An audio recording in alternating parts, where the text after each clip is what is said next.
Kisah taubatnya Syawanah, sang sufi perempuan. Mungkin ada sebagian dari kita yang belum pernah mendengar dan mengetahui siapa Syawanah itu. Namanya memang tidak sepopuler Rabia Adawiyah dan sufi-sufi perempuan yang lain. Namun, tahukah Anda bahwa Imam Ghazali saja terkagum-kagum dengan perempuan yang satu ini? Beliau dikenal suka menangis setiap disebut nama Allah. Beliau adalah Syawanah. Tinggal di Ubula pinggiran sungai Tigris Persia. Beliau diperkirakan hidup sezaman dengan Fudail bin Iyad. Bahkan, satu riwayat mengatakan Syekh Fudail bin Iyad pernah berkunjung ke rumahnya untuk meminta doa. Namun sebelum menjadi sufi, Syawanah adalah seorang perempuan yang hampir setiap hari pergi ke tempat-tempat hiburan. Suatu hari, ia bersama budak-budak wanitanya berjalan di salah satu gang di Basrah. Ketika sampai di depan pintu rumah, ia mendengar suara teriakan. Ia pun berkata, "Subhanallah, begitu memilukan. Suara apa itu?" Ia segera menyuruh budak wanitanya untuk mencari tahu apa yang sedang terjadi. Budak tersebut pergi namun tidak kembali. Ia kembali menyuruh salah satu budak wanitanya yang lain untuk melihat apa yang sedang terjadi. Si budak itu pun pergi, namun ia tak kembali. Untuk kesekian kalinya, Syawanah memerintahkan salah seorang budak wanitanya untuk mencari tahu apa yang sedang terjadi sambil berpesan agar budaknya itu cepat kembali. Budak itu pun lalu pergi dan kembali seraya berkata, "Tuan Putri, teriakan tadi bukan teriakan orang-orang yang sedang berduka karena ada yang sedang meninggal dunia.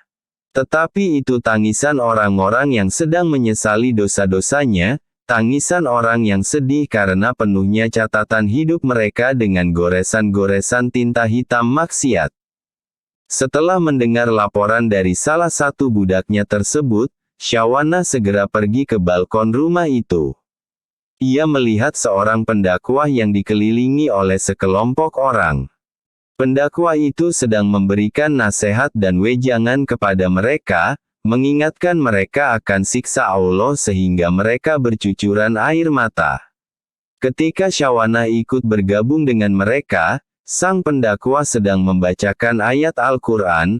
Apabila neraka itu melihat mereka dari tempat yang jauh, mereka mendengar kegeramannya dan suara nyalanya. Dan apabila mereka dilemparkan ke tempat yang sempit di neraka itu dengan belenggu, mereka mengharapkan kebinasaan. Quran Surat Al-Furqan, 12-13. Setelah mendengar lantunan ayat tersebut, Syawanah merasakan sakit dan kepedihan yang menyayat kalbunya. Ia kemudian berkata, "Wahai Syekh, aku adalah salah satu orang hina penghuni tempat sempit itu di neraka. Jika aku bertaubat, apakah Tuhan akan mengampuniku?" Sang pendakwah menjawab, "Tentu, jika engkau bertaubat kepada Allah dengan taubat yang sebenar-benarnya, walaupun dosamu sebanyak-banyaknya dosa." Syawanah berkata, "Wahai Syekh, Syawanah yang Anda sebut tadi adalah saya, yang setelah ini tidak akan lagi berbuat dosa." Sang pendakwa berkata, "Allah adalah zat yang maha penyayang dari segala penyayang. Tentu engkau akan diampuni jika mau bertaubat kepadanya dengan taubat yang sebenar-benarnya." Syawanah pun menangis dan kemudian memerdekakan seluruh budak wanitanya serta menyibukkan dirinya dalam beribadah. Ia bertekad untuk menebus dosa-dosanya sampai tubuhnya kurus dan tak berdaya lagi. Pada suatu hari, ia memperlihatkan tubuhnya sendiri, dan menyadari bahwa tubuhnya itu telah kurus dan lemah. Ia berkata, di dunia ini saja tubuhku telah meleleh kurus sedemikian rupa, lalu bagaimana keadaanku kelak di akhirat?" Syawanah selalu menghidupkan malamnya dengan mengerjakan salat, bermunajat kepada Tuhannya dan menangis karena takut kepada Allah. Ia sering menangis sehingga orang-orang merasa khawatir jika Syawanah mengalami kebutaan karena terlalu sering menangis. Mereka melecehkan sikap Syawanah tersebut.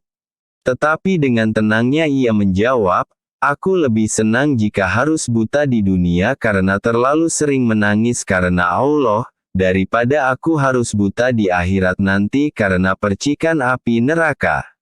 Barang siapa di antara kalian mampu menangis, maka menangislah.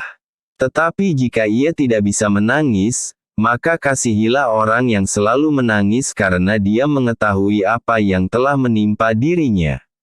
Terima kasih sudah menonton video ini, jangan lupa like, komen, dan subscribe.